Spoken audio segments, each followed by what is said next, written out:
नमस्कार मित्रांनो, आजचा एपिसोड तुफान आलयाचा शेवटचा एपिसोड आहे. स्पर्धा आता संपत आली आहे. फक्त 2 दिवस शिल्लक आहेत. स्पर्धेच्या दरम्यान इतका लोकांना एकत्र आलेला पाहिलं, जनसागर पाहिले, लोक एकत्र आले की या भयंकर उन्हात सुद्धा काम करणं सोपं होऊन जातं. तरीही असेही काही लोक आहेत जे एकटे काम करत होते, कोणाचाही सपोर्ट शिवाय, आणि अजूनही करत आहेत. एक कांडे शिलेदार, एक ध्यास घेऊन, एक वेड घेऊन. आजच्या एपिसोडची सुरुवात करूया अशाच एका ध्येय वेड्या माणसाच्या कहाणीनं. चला बघूया आपला जुना मित्र जितू आपल्याला कुठे घेऊन चाललाय. नमस्कार, आमिरजी, किरणजी आणि मित्रमंडळींनो, मी पुन्हा एकदा आलेलो आहे वॉटर कप या स्पर्धेच्या आपल्या तुफान आल्या या कार्यक्रमामध्ये. मी चाललोय सोलापूर जिल्ह्यातल्या मंगळवेढा तालुक्यातल्या जुनूनी या गावामध्ये. जुनूनी एकटा माणूस काय काय करू शकतो, चला बघूया.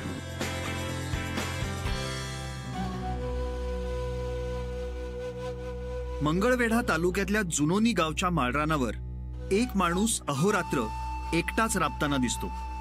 संगतीला असते पायाखालची करपून गेलेली तापलेली जमीन आणि डोईवरचं अथांग आकाश. यावर्षी गावानं वॉटर कप मध्ये भाग घेतला खरा, पण जलसंधारणाचं ट्रेनिंग घ्यायला गेले फक्त संतोष जाधव. जुनोनी गावात पाण्याच्या दुर्भिक्षामुळं शेती बंद पडलीय आणि कामाच्या शोधात गावकऱ्यांनाही गाव सोडून परागंदा व्हावं लागतंय. आता 5 वर्ष झाले सलग दुष्काळच आहे. पाणी नाही, लोक बाहेर 4-4 गावांनी जाते. पाणीच नाही तर गावात काम कशाची येणार. गावच्या धरतीला पुन्हा पजर फुटावा यासाठी संतोषनी गावातच परत येऊन काम करायचं ठरवलं. पण ग्रामस्थांचा प्रतिसाद मात्र त्यांना मिळाला नाही. इतरांची वाट न पाहता आता आपणच सुरुवात करायची असं संतोषनं ठरवलं. एका दाण्याने गाडून घेतल्यानंतर 1000 दाणे तयार होतील. आपण एकट्याने जर सुरुवात केली कामाला तर लोक हळूहळू येतील असा मला एक विश्वास होता. आणि याच विश्वासाच्या जोरावर संतोष अजून काम करत राहिले. आपलं पाणीदार गावाचं स्वप्न सत्यात उतरवायचा निर्धारच आता त्यांच्या सोबतीला आहे.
थोडंसं काम केलं संतोष भाऊ, मला फार आनंद झाला तुम्हाला भेटून.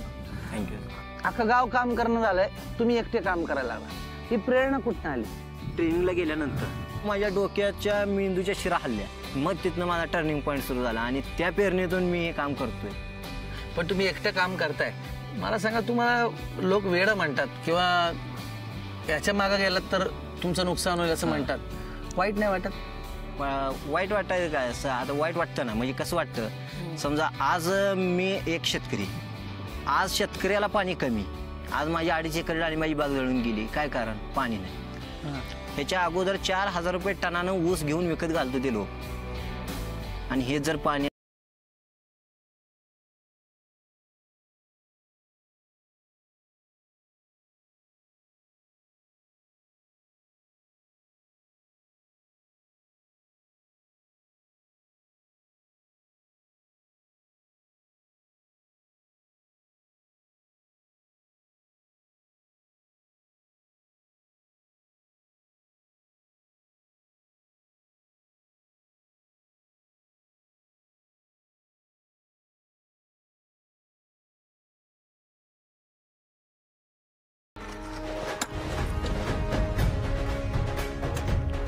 आणि संतोषना असं एकट्यानं राबताना पाहून शूटिंग टीमनं सुद्धा श्रमदान केलं आणि त्यांना शूट केलं जितूनं.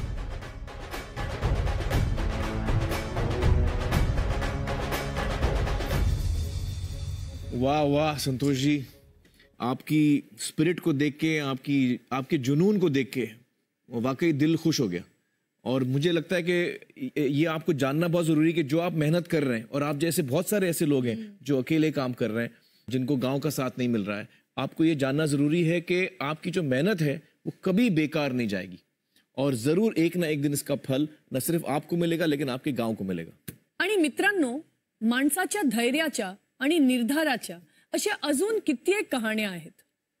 आणि कधी कधी या एकांडा शिलेदारांच्या जिद्दीची ताकद इतकी जबरदस्त असते की माणसं आपोआप त्यांच्याकडे ओढली जातात. नंदुरबारच्या बिलाडी गावातलं एक भूमिहीन शेतमजूर कुटुंब. स्वतःची जमीन नाही, विहीर नाही, पण गावच्या पाण्यासाठी एकटं राबतंय. लोकांनी श्रमदानाला यावं म्हणून त्यांनी दारोदारी जाऊन ढोल वाजवून लोकांना प्रोत्साहित करायला सुरुवात केली, पण लोकांची साथ नाही मिळाली. खूप प्रयत्न करून सुद्धा गावाचं सहकार्य काय उदयनसिंहाला लागलं नाही. पण त्यांनी ठरवलेलं, उदयनसिंहांनी ठरवलेलं की आपल्याला कोणी सहकार्य केलं नाही तरी चालेल, पण आपण स्वतः या स्पर्धेमध्ये आपलं गाव पाणीदार करण्यासाठी आणि आपल्या येणाऱ्या पिढ्यांचं भविष्य उज्ज्वल करण्यासाठी आपण काम करणार.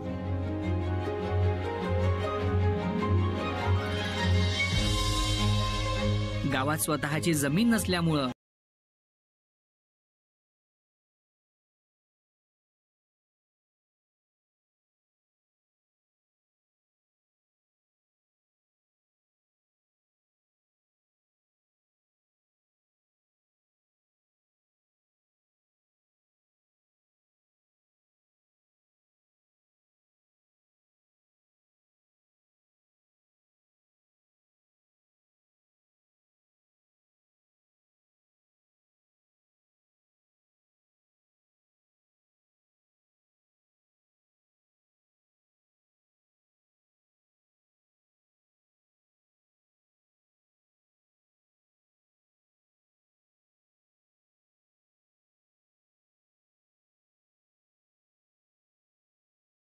शिंदे. ट्रेनिंगवरून आल्यावर बाळकृष्ण यांनी गावातली दुष्काळी परिस्थिती बदलण्याचा विडा उचलला, पण त्यांना गावात आल्यावर लोकांच्या उदासीनतेला सामोरं जावं लागलं. त्यांनी लोकांना खूप समजवण्याचा प्रयत्न केला, पण त्यांना यश नाही आलं. मग त्यांनी एक निर्णय घेतला. मी आता ठरवलं की आता जागृती करण्यापेक्षा आपण आता प्रत्यक्ष कृतीकडे वळू. कारण लोकांना जर आपण किती अमृत पाजलं तर त्यांना लोकांना महत्त्व कळणार नाही, पण जर आपण डायरेक्ट कृती केली तर मला असं वाटतं की आपण त्या गोष्टी आपण साध्य करू शकतो.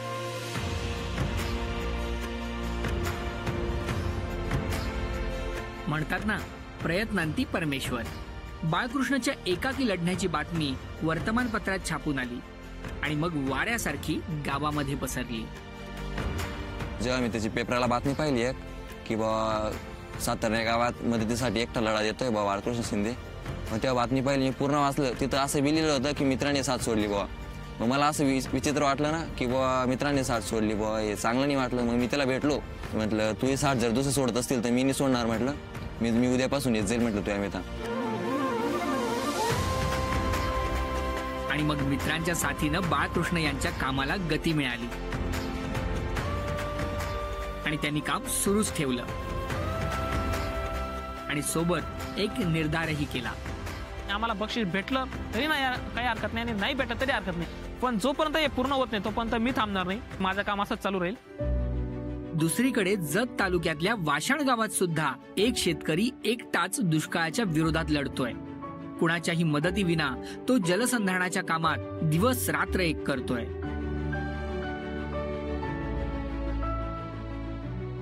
एके दिवशी गावाच्या शाळेचे मुख्याध्यापक किशोर पाटील यांनी सुभाष पाटलांना एकट्यानं राबताना पाहिलं.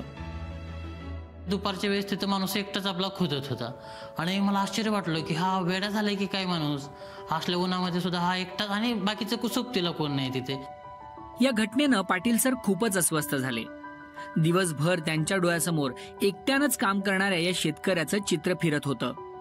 विचार करायला लागलो की हा एकटा माणूस एवढं काम कशासाठी करायला लागला, काय करायला, कोण सोबतीला नाहीत. जे अश्रू देणारे, दुःख देणारी घटना होती. आणि मी त्यांना फोन केला आणि म्हटलं की काही जरी झालं, उद्यापासून आम्ही शिक्षक आणि मुलं तुमच्या सोबतीला आहोत. पाटील सरांनी आपल्या विद्यार्थ्यांना दुष्काळावर मात करण्याचा शास्त्रीय मार्ग समजावून सांगितला आणि सुभाष पाटील यांच्या मेहनतीला बळकटी द्यायला धावून आले खूप सारे चिमुकले हात. सोबतीला आलेले हात चिमुकले असले तरी त्या चिमुकल्या हातांनी सुभाष पाटलांना दिलेला विश्वास मात्र मोठा होता. मला पहिल्यांदा असं वाटायचं की आला इथं काम होत नाही, असं ना, मी निराश असायचो सतत. आणि आता तर मुलं येते संघ, आता वाटतं की असंच आपल्या गावामध्ये काम होईल, गावात पडलेलं पावसाचं पाणी त्या ठिकाणी जिरपल असं वाटतं. वाह, क्या बात है. आप लोगों का जवाब नहीं, मतलब ऐसी कहानियां देख के इतना इंस्पिरेशन फील होता है, इतनी खुशी महसूस होती है. और वो बच्चों का तो जवाब नहीं. और बहुत जगह अकेले राह दिखाने की कमान संभाली महिलाओं ने. शिवधनुष्य त्यांनी उचललं. जळगाव मधलं मांडवे खुर्द गाव. गावातला पाण्याचा प्रश्न बिकट आहे. पाणी तसं हायच नाही आमच्या गावामध्ये, धरलं तर चालेल, पण कोरडोई शेतीमध्ये माल होत नाही, कर्ज होतं लोकांचं. याच गावातल्या अंजनाताई लोखंडेंनी जेव्हा जलसंधारणाचं प्रशिक्षण घेतलं तेव्हा या परिस्थितीवर मात करता येणं शक्य आहे हे त्यांच्या लक्षात आलं. त्यासाठी त्यांनी लोकांशी संवाद साधायला सुरू केलं. म्हटलं आपलं गाव आजारी आहे, तर ते म्हणत कशावरून आजारी आहे. म्हटलं आपल्या गावात पाणीच नाहीये, आणि आपल्या गावात पाणी नाही म्हटलं तर आपल्या गावातल्या मुलींचं शिक्षण पण कमी पडतंय. म्हटलं ज्या दिवशी पाणी येणार असलं त्या दिवशी मुलींची शाळा बुडते, कारण त्यांना सांगतो आपण की बाई आज शाळेत जाऊ नको, पाणी भरायसाठी घरी राह. मग आपलं गाव कोणतं सुखी म्हटलं. पण ग्रामस्थांकडून त्यांना फारसा प्रतिसाद नाही मिळाला. पण त्या हार मानून गप्प बसणाऱ्या नव्हत्या. इतकी प्रतिकूल परिस्थिती असून सुद्धा त्यांनी स्वतःच्या रूपात गावासमोर एक उदाहरण ठेवलं. बाकीच्यांनी नाही केलं तरी चालेल, पण मी स्वतः करेल, आणि माझ्याकडून जेवढं पाणी अडवायचा प्रयत्न करेन तेवढं करेलच मी. त्यांना एकटीलाच राबताना बघून आजूबाजूच्या महिलाही उठल्या. महिलांनी मला सपोर्ट खूप केला. त्या स्वतः आल्या महिला, आणि त्यांनी पण खांद्याला सुरुवात केली. पण अंजनाताईंना पुरुषांची साथ नव्हती. पाण्यासाठी महिलांना जास्त हालापेष्टा सोसाव्या लागतात. त्यामुळे जलसंधारणाचं महत्व त्यांना लगेच समजलं. हळूहळू गावात महिलांची एक टीम बनली. पुरुष मंडळी म्हणजे त्यांना कसं वाटतं की आपल्याला काय लागतं, पाणी प्यायपुरतं लागतं, आपस आणते बाई. त्यांना पाण्याचं महत्वच कळत नाही ना. मग श्रमदान सुरू झालं, फक्त महिलांचं. आणि महिलांनी केलेल्या अफाट मेहनतीमुळं गाव ईश्वर चिठ्ठीसाठी पात्र ठरलं. गावाला 1 लाख रुपयांची मदत मशीनच्या कामासाठी मिळाली आणि या मदतीमुळं एक कमाल झाली.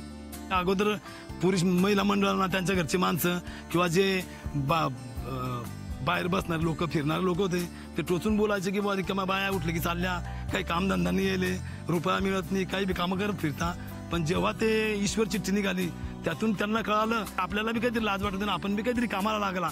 या दृष्टिकोनातून भरपूर लोकांचे मन परिवर्तन झाले आणि व्यवस्थित कामाला लागल्यात. बरंचसं सहकार्य मिळालं. पुरुषांचं म्हणजे असं झालं बुवा, लेडीज बायांना इतकं करून दाखवलं तर मग आपण सुद्धा त्यांच्यामध्ये सहभाग घ्यायला हरकत नाही, आपण बी करायला पाहिजे. आता महिला आणि पुरुष मिळून गावामध्ये श्रमदान करतायत आणि अंजनाताईंना याचं विशेष समाधान आहे. म्हणजे गावकऱ्यांना बोलत बी गेले, काम बी करून घेत गेले, आणि गावकऱ्यांनी ऐकलं पण. खरंच आमचं गाव खरंच चांगलं आहे. वाह, अंजना ताई को हमारा सलाम. क्या बहुत बात खूब, है. बहुत खूब. और क्या स्पिरिट दिखाया आपने. औरतों को सचमुच पानी की कीमत पता होती है, यू नो, महत्व पता होता है, क्योंकि उनको जाके लाना पड़ता है किलोमीटर दूर से. तो उन सब महिलाओं को हमारा सलाम. और हम एक स्पेशल मेंशन करना चाहते हैं MSRLM और उनकी CEO R विमला का, जिन्होंने श्रमदान के काम में एक बहुत बड़ी पहल ली. उन्होंने उमेद बचत गट की महिलाओं को इस काम से जोड़ा और महिलाओं ने बहुत बड़े पैमाने पे श्रमदान किया. चलिए दोस्तों, ब्रेक पे जाने से पहले देखते हैं हिम्मत की एक और कहानी, जहां एक आदमी के निश्चय को ताकत देने के लिए दोस्त आता है।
मित्रांनो, आता एक गोष्ट एका आजीची आणि तिच्या टीव्हीची. टीव्ही आणि आजीनं मिळून गावाला पाणीदार करायचा प्रोग्राम बनवला. कोण म्हणतं फक्त लहान मुलंच टीव्हीच्या मागे वेडी असतात? मलकापूर मधली ही 80 वर्षाची पार्वती आजी सुद्धा काही कमी नाहीये.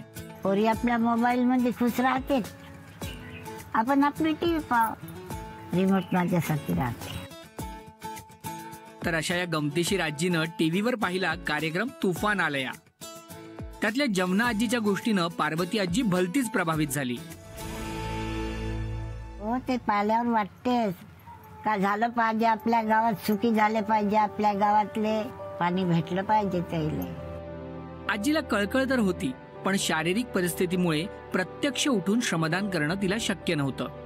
पण आले पार्वती आजीच्या मनात तिथे कोणाचे चालेना आणि टीव्हीचा रिमोट सराईतपणे चालवणाऱ्या पार्वती आजीचा रिमोट कंट्रोल ऑन झाला. आजीनं श्रमदानासाठी आपल्या बहिणीला, 2 मुलींना, सुनेला आणि नातींनाही बोलावणं धाडलं. आणि आजीच्या प्रेमळ धाकापायी त्यांनाही तिची आज्ञा पाळून घरी येणं भाग पडलं. तिचा रबाब जास्त चालते, आम्हाला ऐका लागते, रागावते, ते बोलते तर आम्ही चुपचाप ऐकतो. आजीच्या जिद्दीपुढं कुणाची काय बिशाद. मग या सगळ्या महिला गावात श्रमदान करू लागल्या.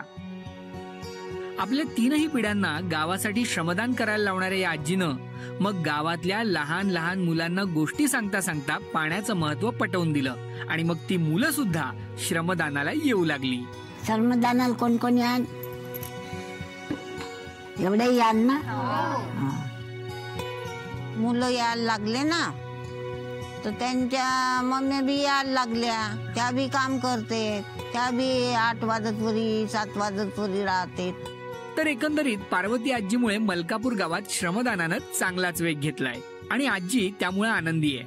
आणि बसल्या बसल्या आजीनं जे घरच्या कामांचं नियोजन केलंय त्यामुळे आजीचं हे महिला मंडळ सुद्धा खुश आहे. घरातले काम म्हणजे सर्वांवर थोडे थोडे कामं सोपवून वाटून दिलेले आहेत आईनी, कारण की घरी आईचंच नियोजन चालते प्रत्येक ह्याच्यामध्ये. आणि मग नंतर आम्हाला जसा दुपारचा वेळ मिळतो त्याप्रमाणे आम्ही मस्त आपापल्या घरच्या गप्पा गोष्टी करून छान मस्त म्हणजे असं वाटतंय की या श्रमदानाच्या निमित्ताने आम्ही एकत्र आलो आणि सगळे मिळून इथे छान आनंदाने एन्जॉय करतोय. हा सगळा खटाटोप करण्यामागे आजीचा एकच उद्देश आहे, गावात पाणी झालं पाहिजे, तिच्या नंतर का होईना. बापा मी मरीन तर लेकरं तर सुखी राहतील, नातू नातवंड तर सुखी राहतील का नाही राहतील. वाह, What an amazing woman. Lovely. अज्जी आप तो एकदम कमाल के हो. हाँ, और आपने सबको एक ले आए.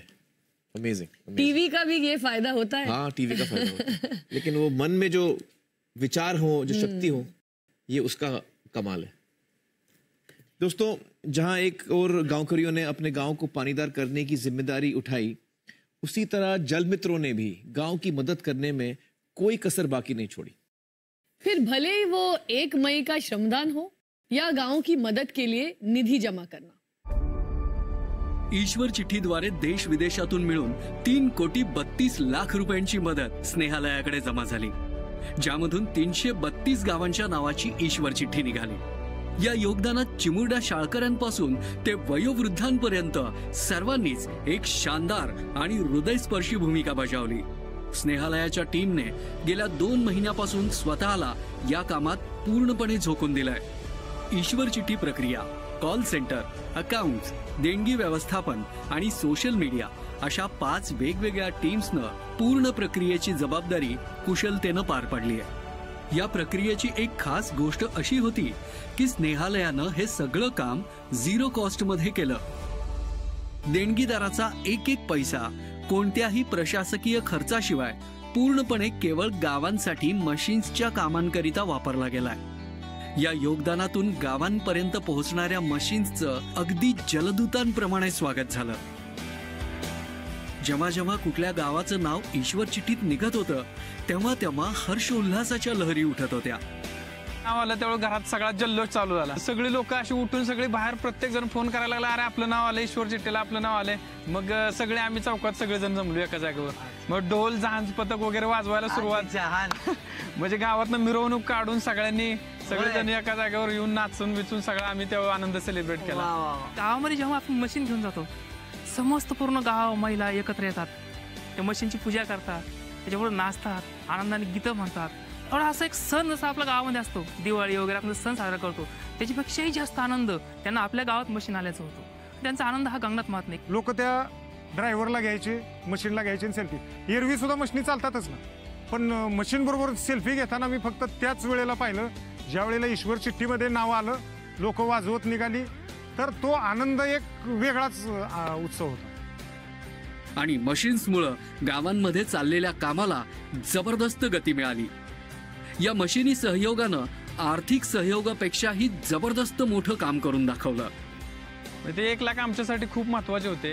अर्थातच त्या 1 लाखाच्या मागे देणाऱ्याची भावना आमच्यासाठी पाण्याची होती. म्हणजे ते 1 लाख रुपये जरी त्यांनी आम्हाला दिले असले किंवा आज त्या 1 लाखापासून येणाऱ्या मशीनच्या होणाऱ्या कामातनं त्यांनी कितीतरी हजारो टँकर आमच्यासाठी दिलेत. मशीन स्पर्धा संपायच्या आधी आपलं काम संपावं म्हणून रात्रंदिवस सुरू आहेत आणि गावांनाही आपल्या आवाजानं दणाणून सोडतायत. हे काम असंच सुरू राहणार आहे. आणखी 2 दिवस स्पर्धा संपेल, पावसाची वाट पाहणार आहोत आणि मग पुन्हा एकदा दुष्काळातून मुक्त होण्याची संधी प्राप्त होणार आहे. मला हो खात्री आहे, तुम्ही आणि मी मिळून, हे 2 हात मिळून, असे लाखो करोडो हात मिळून आपण महाराष्ट्रातला दुष्काळ मुक्त करणार आहोत. वाह, कमाल का काम हुआ है इस साल. बहुत बहुत स्वागत आपका. धन्यवाद. धन्यवाद. एक बार फिर आपका और आपकी टीम का शुक्रिया अदा कि आप लोग आए और आपने जो ये आइडिया दिया कि आप पैसे इकट्ठा करके गांव को हेल्प कर सकते हैं, तो इतने सारे जल मित्रों को मौका मिला कि वो भी इस कोशिश का हिस्सा बन सके, अपना योगदान देके. सर, आम्हाला आमचं भाग्य वाटतं की आम्हाला या एका मोठ्या प्रोसेसमध्ये एक भूमिका छोटीशी करता आली. कैसा रहा आपका? थोडा अनुभव सांगा तुमचं. हे आपण जर पाहिलं तर आपल्याकडे जवळपास 9,961 म्हणजे 10,000 लोकांनी पैसे दिले. आपल्याला सगळ्या जातीच्या, धर्माच्या, वर्गाच्या लोकांनी याच्यामध्ये येऊन आपलं अल्पपासून ते मोठ्यापर्यंत योगदान दिलं. तर मला असं वाटतं की महाराष्ट्रामध्ये जो देणारा वर्ग आहे, तर सगळ्या लोकांनी आपल्याला शक्य आहे ती सगळी मदत केली आणि खूप सुंदर अनुभव होता. पुण्यातला मला एक अनुभव सांगायचा. एक गौरव राजन कुंभार म्हणून एक तरुण आहे, त्याचं लग्न होतं. तर आपल्या लग्नामध्ये आहेर घ्यायची पद्धत आहे, म्हणजे नवरा नवरीला लोक भेटवस्तू देतात. तर ते म्हणाले की आम्हाला काही कशाची गरज नाही आहे, आमचं कुटुंब समृद्ध आहे, पण आता ही लोकांमध्ये सवय आहे. तर मी लोकांना अपील करू का की तुम्ही मला पैसे देऊ नका आणि तुम्ही ह्या कामाला पैसे द्या. तर आम्ही म्हणले खूप चांगली आयडिया आहे. त्यांनी 73,500 रुपये आपल्याला पाठवले एका 2 तासाच्या त्या वेडिंगच्या सेरेमनीच्या नंतर पैसे गोळा करून. एक गयाबाई उगले नावाच्या बाई होत्या, त्यांना मदत करायची होती आणि त्या म्हणायच्या की मी एकदम पैसे देऊ शकत नाही, मी रोज 50 रुपये देते, मला 500 रुपये द्यायची इच्छा आहे. त्या बाईंनी रोज मला 50 दिले. 500 रुपये झाल्यावर मी त्यांना त्यांची रिसीट आणून दिली. आमच्या नगरमधल्या लालबत्ती भागातल्या महिलांनी बोलवलं की आपलं स्नेहालय करते आणि तुम्ही आम्हाला यावेळेला काहीच बोलले नाहीत. त्यांनी सांगितलं असं कसं आम्हाला तुम्ही बाजूला ठेवता. त्यांनी 11,000 रुपये आपल्याला आणून दिले. अरे वा, म्हणजे खूप सुंदर अनुभव होता, खूप समृद्ध करणारा अनुभव होता.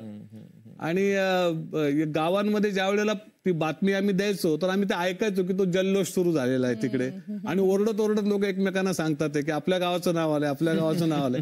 मुझे ये भी लगता है कि गांव वालों को ये भी एहसास होता है कि देखिए शहरों में बहुत सारे लोग हैं जो हमारे पीछे खड़े हैं, जो हमको सपोर्ट कर रहे हैं, जो हमारे साथ हैं, और ये जो भावना है ना, इससे बहुत ताकत मिलती है. जिस भावना से लोग जुड़े हैं वो कीमत, उसकी कीमत हम नहीं लगा सकते. अनमोल है वो, अनमोल है. गिरीश जी, एक बार फिर आपकी और आपकी पूरी टीम का बहुत बहुत शुक्रिया. और ये जो इतने सालों से आप और स्नेहालय और आपकी पूरी टीम जो है, जो सामाजिक अलग अलग कार्य कर रही है, लोगों के मन में इतना प्यार है आपके लिए और आपकी संस्था के लिए, तो एक तरीके से इस वजह से भी लोग इतना ज्यादा सामने आए, इस भरोसे भी से. और बहुत बहुत शुक्रिया आपकी पूरी टीम का, हमारी तरफ से, गांव की तरफ से, पूरे महाराष्ट्र की तरफ से. आम्हाला खूप अनमोल संधी दिली यामध्ये काम करण्याची. आम्ही पण आपले खूप आभारी आहोत. थँक्यू. प्रिय महाराष्ट्र, माझं आजचं हे शेवटचं पत्र. काय सुंदर प्रवास होता हा. काय तऱ्हेतऱ्हेची सुंदर माणसं मला या प्रवासात भेटली. लहानांपासून मोठ्यांपर्यंत जीवनाचा अर्थ पुन्हा नव्यानं मला या माणसांकडून समजला. जलसंधारणाचं प्रशिक्षण घ्यायला कुणालाही न सांगता घर सोडणारे MG आजोबा, स्वतःचा नवरा आणि पोटचा मुलगा दुष्काळानं हिरावून घेतल्यावर सुद्धा स्वतःच्या आणि इतरांच्या गावांना पाणीदार करण्यासाठी झटणाऱ्या गीता आजी, पंढरीच्या वारीसाठी जपून ठेवलेल्या 500 रुपयाचं योगदान गावच्या पदरात टाकणाऱ्या सुभद्राताई चव्हाण, एरवी पाण्यासारखा पैसा खर्च करणारी माणसं आपण खूप बघतो, त्यांच्याबद्दल काही वाटत नाही, पण पुढच्या पिढीच्या पाण्यासाठी पैशावर पाणी सोडून देणारी माणसं सोन्यासारखी वाटतात. अशा माऊलीच्या मायेनं कातळालाही पाजर फुटणार नाही का? आयुष्याच्या सांज वेळातही मोठ्या उत्साहानं आपल्या गावांना पाणीदार करणाऱ्या माणसांना माझं त्रिवार वंदन. या सगळ्या प्रवासात मला भेटलेल्या तरुण महिला आणि पुरुषांनीही माझ्या हृदयात कायमचं घर केलंय. स्वतःचं घर जळून गेलेलं असतानाही गावासाठी लढणारे तरुण शेतकरी संभाजी गुंडे, आपल्या गावच्या कल्याणासाठी स्वतःच्या आयुष्यातील कठीण परिस्थितीवर मात करून पुन्हा नवी भरारी घेणाऱ्या सोनालीताई आणि त्यांचं कुटुंब, सगळीकडे माणसं घरदार विसरून गावासाठी झटत होते. मी अशा माणसांना कधीच विसरणार नाही. आणि लहान मुलं, निसर्गाच्या धमाल शाळेतून कमाल करणाऱ्या पोरांच्या तुफान सेनांनी या पोस्टमन काकाच्या मनाचा कायमचा ताबा घेतलाय. त्यांनी तर या तुफानात ठिकठिकाणी शेकडो वावटळी उडवून दिल्या. छोट्या केशवचा त्याच्या छोट्या कुदळीसाठीचा हट्ट, बुशराचा जलसंधारणाचं विज्ञान शिकण्याचा हट्ट, कमरुद्दीनपूर गावातल्या मुलांचा रोपवाटिकेच्या पिशव्यांसाठीचा हट्ट, आणि ज्या पद्धतीनं बोरखेड गावातील दीपा आणि कल्पनानं आपल्या मित्रमैत्रिणींच्या साथीनं स्वतःचे खाऊचे पैसे, ओवाळणीचे पैसे, साठवलेले पैसे जलसंधारणाच्या कामासाठी दान केले, ते सगळंच भन्नाट. हे छोटे शिलेदार या तुफानाच्या सर्वात पुढं राहून दुष्काळाचा मुकाबला करायला तयार होते. लहान मुलं, तरुण, वृद्ध, पुरुष, स्त्रिया, सगळ्या जाती धर्माच्या वर्गाच्या माणसांना आपल्या कवेत घेऊन हे तुफान महाराष्ट्रात घुमत राहिलं. पण या तुफानाला खरं उधाण आलं ते 1 मेच्या दिवशी, महाराष्ट्र दिनी. महाश्रमदानाच्या दिवशी महाराष्ट्राला दुष्काळमुक्त करण्यासाठी लोटलेला तो जनसागर बघून डोळ्यांचं पारणंच फिटून गेलं होतं. जाती धर्माची, वर्गाची, शहरी ग्रामीण सगळी बंधनं त्या दिवशी गळून पडली होती आपल्या महाराष्ट्राच्या समृद्धीसाठी मिळून लढण्यासाठी. समृद्धी पैसा, सैन्य किंवा शस्त्र यांच्या जोरावर मिळत नाही. पाणी हीच समृद्धी. करोडो रुपये खर्चून माणूस चंद्रावर, मंगळावर गेला तरी आधी काय बघतो? तिथे पाणी आहे का? पाणी महत्वाचं. या पाण्याचं महत्व इतकं आहे की मोठे मोठे विद्वान तर यापुढे पाण्यामुळे युद्ध होतील असं सांगत असतात. पण प्रिय महाराष्ट्रा, एकत्र आलेली माणसं पाहून, शहरं गावं एकत्र आलेली पाहून मनात एक आशा निर्माण होते. आपण प्रामाणिकपणे काम करत राहिलो तर पाण्याच्या अभावामुळे दुरावलेलं हे जग पाण्यामुळेच जवळही येऊ शकतं याची प्रचितीच जणू या निमित्तानं आली. महाराष्ट्र, हीच तुझी खरी ताकद आहे. माझ्या मनात मात्र आज भावना दाटून आल्यात. गळा जड झालाय, डोळ्यात अश्रू आहेत. हे अश्रू दुःखाचे आहेत, आनंदाचे आहेत. गावं पाणीदार होणार याचा आनंद आहे आणि तुझा निरोप घ्यावा लागणार याचं दुःख. पण पुढच्या वर्षी आपल्याला पुन्हा भेटायचं आहे. फक्त श्रमदानासाठी नाही तर गावातल्या तुडुंब भरलेल्या विहिरी, खळखळणारे ओढे, दुथडी भरून वाहणाऱ्या नद्यांमधलं पाणी पाहण्यासाठी पुन्हा यायचं आहे. तोपर्यंत महाराष्ट्र, मला निरोप दे. तुझाच पोस्टमन काका. अरे वाह, बहुत खूब. बहुत कितना खूब. खूबसूरत खत पोस्टमैन काका लाए हमारे लिए, जो आखिरी खत था. बहुत मिस करेंगे हम बहुत मिस उन्हें. करेंगे. हाँ. बहुत बहुत शुक्रिया पोस्टमैन काका. थैंक यू पोस्टमैन काका. इस पूरी यात्रा में आप इतने खूबसूरत पत्र हम सबके लिए लेकर आए. आपका बहुत बहुत शुक्रिया. और दोस्तों, अब हमारे साथ हैं सत्या, पानी फाउंडेशन के CEO. सत्या, आपके नज़र में ये वॉटर कप कैसा रहा? किरण, आमिर, मला असं वाटतं की आपण जेव्हा या चळवळीची सुरुवात केली, पाणी फाउंडेशनची सुरुवात केली, तेव्हा प्रमुख संकल्पना ही होती किंवा प्रमुख आपला विचार हा होता की हा पाण्याचा प्रश्न, निसर्गाचा प्रश्न सुटेल तर तो लोकांनी एकत्र येऊन सुटेल. तेव्हा सर्वात महत्त्वाची ही गोष्ट होती की या प्रक्रियेतनं लोक जुडतील का? लोक हे काम स्वतः करायला तयार होतील का? लोकांपर्यंत हे ज्ञान, ही विद्या पोहोचू शकते का? मला वाटतं या सर्व प्रश्नांचं उत्तर लोकांनी अतिशय स्पष्ट शब्दात दिले की होय, आम्ही या प्रश्नाचे उत्तर आहोत, आम्ही हे ज्ञान घ्यायला तयार आहोत आणि आम्ही कृतीने ही परिस्थिती बदलायला तयार आहोत. परंतु ही परिस्थिती काही एका दिवसात बदलू शकत नाही किंवा एका स्पर्धेत बदलू शकत नाही. ही गोष्ट आपण ध्यानात घ्यायला हवी की निसर्गाचा झालेला ह्राससुद्धा अनेक दशकं गेलेली आहेत. त्यामुळे परिस्थिती पूर्ववत करणे हे काही एका दिवसाचं, एका वॉटर कप स्पर्धेचं काम नाही आहे. हे आपण सातत्याने केलं तर आपण तिथे पोचू. आणि लोकांना एकत्र ठेवणं, प्रेम, विश्वास, ज्ञान, विज्ञान या आधारावरती आपण पुढे चालत गेलो तर मला वाटतं एक एक टप्पा पार करत आपण पुढे जाऊ शकतो. तर मला वाटतं मूळ संकल्पना ही निश्चित काय म्हणतात त्याला, आपल्याला अतिशय पॉझिटिव्ह, सकारात्मक रिझल्ट मिळालेला आहे. परंतु आपलं जे अंतिम ध्येय आहे ते अजून मी म्हणेन की बरंच दूर आहे. बरंच दूर है. ये एक्चुअली जब मैं फिल्म के लिए तैयारी करता हूँ, जब दंगल के लिए मैं बहुत मोटा हो गया था, अभी भी मैं बहुत मोटा हूँ, और अगली फिल्म की शूटिंग जो है वो 5-6 महीने में है, तो उसके लिए वज़न कम करना होता है. तो दंगल में भी जब मैंने किया था, तो जब मैं देखता था कि मुझे कहाँ पहुँचना है, वो दिखता था तो बहुत घबराहट होती थी कि वहाँ कभी पहुँचेंगे नहीं। आज भी अगर हम सोचने जाए तो महाराष्ट्र टोटली पानीदार हो जाए, हर जगह हरियाली हो, खेत हो, जंगल हो, घास हो और हर जगह पानी हो, ये जो सपना है हमारा वो अभी भी दूर लगता है। कभी कभी लगता है कि शायद वो होगा या नहीं होगा।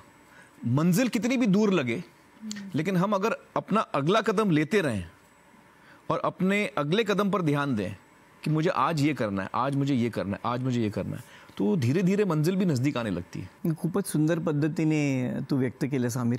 आणि मला असं खूप वाटतं की या चळवळीला, पाणी फाउंडेशनला, आपल्या स्पर्धेला जास्तीत जास्त आपलं लक्ष या दोन मुद्द्यांवरती येणाऱ्या काळात असावं. एक आहे असलेल्या पाण्याचा वापर योग्य रीतीने कसा करावा आणि अशा रीतीने करावा की जेणेकरून शेतकरी कमीत कमी पाण्यात जास्तीत जास्त पैसा कमावू शकेल. आणि दुसरं म्हणजे निसर्गाचा झालेला ऱ्हास हा थांबवून आपण पुन्हा एकदा आपली जंगलं, आपलं गवत आणि आपली माती या तीन गोष्टींवरती आपण पुन्हा म्हणजे खूप जास्त प्रमाणात आपल्याला रिस्टोर करायचं आहे. अनेक लोकांनी याच्यामध्ये पुढाकार अनेक दशकांग अगोदर केलेला आहे. खूप हिरोज आहेत महाराष्ट्रातले ज्यांच्यापासून शिकून आपण प्रेरणा घेतली आणि आपला एक छोटासा प्रयत्न चालू आहे. असे अनेक प्रयत्न जेव्हा एकत्र येतील, खऱ्या अर्थाने एक व्यापक विराट लोक चळवळ उभी राहील एका या सकारात्मक कामासाठी, तेव्हा आपण यशस्वी होऊ. चलिए मंजिल की तरफ निकल तो पड़े हम लोग, और मंजिल यकीनन अभी काफ़ी दूर है, लेकिन शुरुआत हमने की है और बहुत सारे लोग भी इसमें शामिल हैं, बहुत सारे लोग कोशिश कर रहे हैं. तो इस उम्मीद के साथ कि हम धीरे धीरे अपनी मंजिल तक पहुंचेंगे. सत्यमेव जयते वॉटर कप स्पर्धा 2019 संपायला आता फक्त 2 दिवस उरलेत. अनेक गावांमध्ये मोठ्या प्रमाणात जलसंधारणाचं खूप काम झालंय.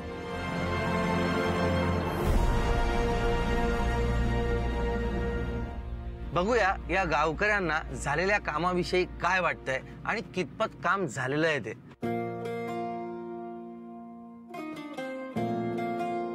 एक तर 45 दिवसाकरता आम्ही एकत्र कधी झालो नव्हतो. यात्रा असेल तर तेवढा पुरतं 1 दिवसाकरता एकत्र आलो. परंतु आज मला वाटतं आम्ही सकाळी उठल्यानंतर रोज आमच्या रानामध्ये यात्रा भरते. लोक एकत्र येतात, नाश्ता वगैरे करतात. कोण नाही आला तर त्याबद्दल चौकशी केली जाते की बाबा तो का नाही आला, काय अडचण आहे. आमचं जलसंधारण तर होईलच होईल, पण महत्वाचं मनसंधारण झालं आणि आम्ही एकमेकांच्या अगदी जवळ पोहोचलो. श्रमदानावर गेल्यावर असं 2 तास काही घरातलं ध्यानच होत नाही, म्हणजे काही आठवतच नाही आपल्या घरात हे आहे ते आहे. एकदम मिळून मिसळून किती काम करतोय, किती काही कंटाळा येत नाही, काही नाही. इथे येऊन सगळ्याला आनंद भेटतोय, नाश्ता भेटतोय, सगळ्या गोष्टी मनमोकत बोलायला बिलायला. ह्याच्या पुढे कामापिढं पैसा फिकाय होऊ, पैसे काय रोज कमवायसाठी जे आयुष्य पडले हे परत नाही होऊ शकणार. पण इतक्या आनंदाच्या वातावरणात कुठेतरी एक छोटंसं दुःखही आहे. आता स्पर्धा चालू आहे, तर आमचे समजा काम करायला जातो तर तिथे एकत्रीकरण करून डबे नेतो घरून बांधून, पाण्याचे हांडे भरून नेतो, कोणी बाटल्या भरून आणतात, तिथे आम्ही जेवण करतो. हे संपलं की मग परत जाणार नाही ना आम्ही एकत्रीकरण करायला, जेवण करायला. त्याच्यानं खूपच दुःख वाटतंय. ते काम बंद झाल्यामुळे आम्हाला फारच वाईट वाटणार आहे. असं घरामध्ये बिलकुल घरात बी शेतात बी सुनं वाटेल ना. सगळे एकातर राहायचे, जेवण करायचे, बसायचे, असा आनंद भेटणार नाही आता. तर थोडी नाराजी तर होईल ना मनामध्ये. आणि अशा रीतीनं सुखदुःखाच्या गोष्टी ऐकत जितूचाही यावर्षीचा वॉटर कपचा प्रवास आता संपलाय. अन्न गुडगुडे, नाल गुडगुडे, दुष्काळ डिस्क्याव डिस्क्याव डिस्क्याव असं म्हणण्याची पाळी निदान महाराष्ट्रावर तरी येऊ दे नको. जय हिंद, जय दुष्काळमुक्त महाराष्ट्र. नमस्कार. थँक्यू जितू. आमच्याही मनात आनंदाचं आणि दुःखाचं एक द्वंद्व सुरू आहे. आता प्रतीक्षा आहे पावसाची. पाऊस चांगला व्हावा आणि गावकऱ्यांनी केलेल्या कामाला फळ मिळावं यासाठी जगभरातून शुभेच्छांचा पाऊस येतोय. आजची प्रेक्षकांची चलचिठ्ठी आली आहे अमेरिकेतल्या डॅलस मधून बृहन महाराष्ट्र मंडळातर्फे. नमस्कार मंडळी. बृहन महाराष्ट्र मंडळ टेक्सासच्या वतीने आज आम्ही इथे बोलत आहोत. टीव्हीवर खूप रियालिटी शो बघितले, पण या रियालिटी शोची मजा काही वेगळीच आहे. वॉटर कपच्या माध्यमातून दुष्काळावर मात करण्याची ही चळवळ महाराष्ट्रात चालू आहे, ती डोळ्यात अक्षरशः अंजन घालणारी. समाजाला एकत्र आणण्याचा प्रयत्न बघितला की मनाला खूप आनंद होतो. महाराष्ट्रातले इतके सर्व लोक एकत्र येऊन हे काम करतायत हे पाहून मनाला अतिशय दिलासा वाटतो. आम्हाला विश्वास आहे की त्यांचे हे परिश्रम बघून निसर्गही त्यांना शाबासकी दिल्याशिवाय राहणार नाही. आणि आम्हाला खात्री आहे की यंदा भरपूर पाऊस होईल आणि गावकऱ्यांनी बांधलेले रिझर्व्हर्स पाण्याने तुडुंब भरतील आणि सर्व गावं पाणीदार होतील. नक्कीच निसर्गाकडून पाण्याचं बक्षीस सगळ्या गावांना मिळेल याची आम्हाला आशा आहे. आणि यंदाच्या वॉटर कपच्या सर्व स्पर्धकांना आमच्या BMM 2019 कडून खूप खूप शुभेच्छा. All the best. दोस्तों, पिछले कई हफ्तों में इतने सारे स्टार्स और सेलिब्रिटीज हमारे साथ जुड़े, आप सभी का बहुत बहुत शुक्रिया. प्रशासन ने बावजूद इसके कि लोकसभा के इलेक्शंस चल रहे थे, गांवकरियों को हर मुमकिन मदद पहुंचाने की पूरी कोशिश की. पिछले 4 सालों से प्रशासन की बहुत ही मजबूत सपोर्ट रही है इस पूरी कोशिश में. CM ऑफिस से लेकर कलेक्टर से लेकर ग्राम सेवक और कृषि अधिकारी तक, अब सभी को सलाम और बहुत बहुत शुक्रिया.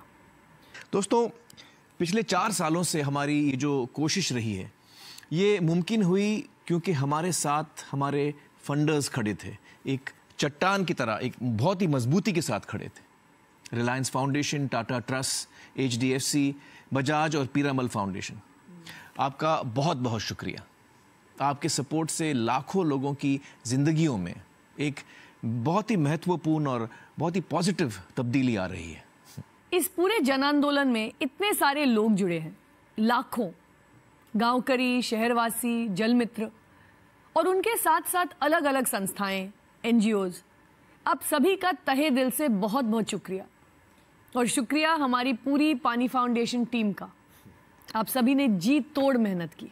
लेकिन हमारा काम अभी पूरा नहीं हुआ है.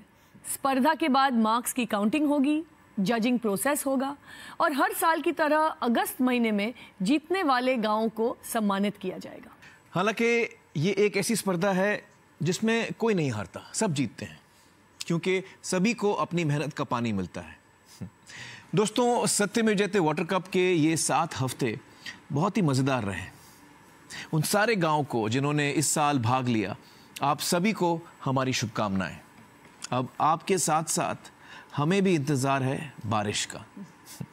हम सब की नज़रें ऊपर देख रही हैं, प्रार्थना में और उम्मीद में.